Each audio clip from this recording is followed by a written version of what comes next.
untuk yang kesekian kalinya, dan entah berapa kali lagi kita akan diberi kesempatan untuk menyumpainya. Jelas kita tidak bisa menjawab dengan semua pertanyaan di atas.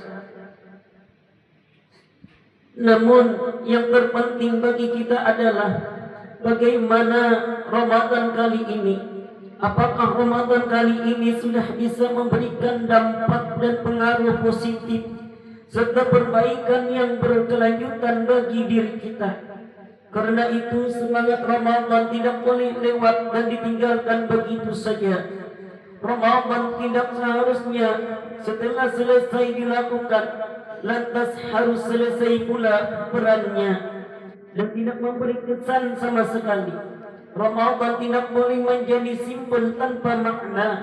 Ramadan seharusnya bisa mendongkrak nilai kebaikan dan catatan amal baik kita. Ramadan harus mampu mengubah gaya hidup kita dari tidak baik menjadi baik, dan dari yang baik untuk menjadi yang lebih baik. Ramadan harus menjadi unsur penghancur bagi potensi kejahatan nafsu kita.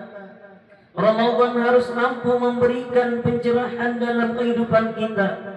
Dan jika kita masih belum bisa untuk mencapai semua itu, maka seharusnya lah kita merenungi makna Ramadan yang baru saja meninggalkan kita.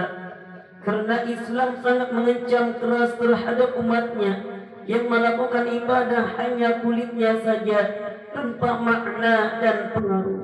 Karenanya dalam ibadah puasa Rasulullah sallallahu alaihi wasallam bersabda, "Man lam yada' qawla adh-dhuhri wal amal bih, falaysa lillahi hajatun fi an yada'a ta'amahu wa sharabahu." Barang siapa yang tidak meninggalkan perkataan dan perbuatan bohong dan dosa, maka Allah tidak butuh puasanya. Maksudnya di balik lapar, dahaga dan meninggalkan syahwat ada hikmah besar dan pesan penting yang harus kita temukan di bulan Ramadan. Maka ada 3 faktor penting yang sangat mendasar dalam pelaksanaan ibadah Ramadan.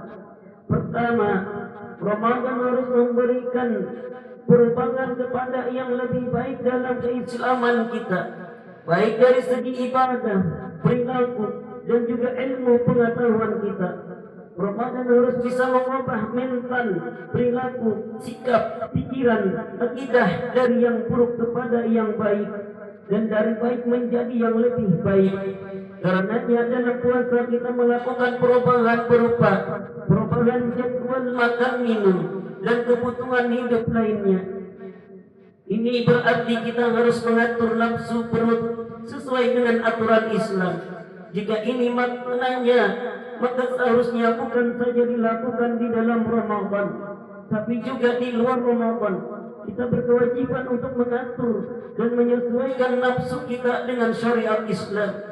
Kita bisa dinilai berhasil jika setelah selesai Ramadan kita berubah kepada yang lebih baik.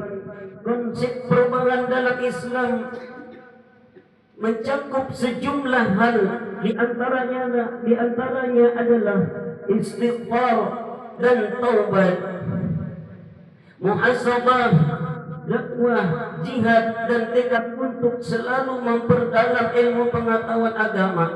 Dan dari sana, bagi orang yang melaksanakan ibadah puasa dapat kita bagi menjadi 2 jenis.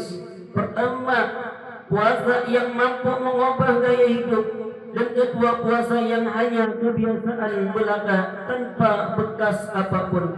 Ma'asyiral muslimin rahimakumullah. Dan faktor kedua yang mendasar dalam pelaksanaan ibadah Ramadan adalah ujian atas keikhlasan kita.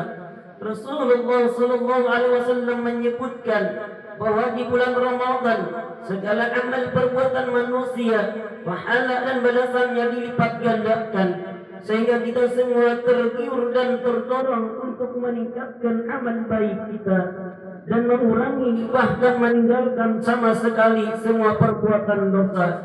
Meningkatkan amal soleh diwujudkan dengan meningkatkan potentas dan kualitas ibadah kita. Namun harus kita sadari, sebanyak apapun amal kita tidak akan dinilai oleh Allah sama sekali. Jangankan dilipat gandakan, diterima saja bisa tidak apabila kita melakukan tidak dengan keikhlasan.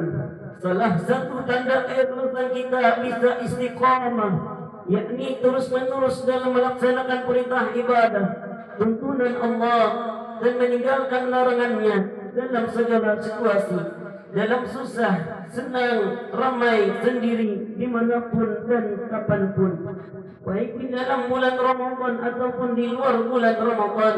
Karena itulah nilai istiqamah yang sangat tinggi. Rasulullah sallallahu alaihi wasallam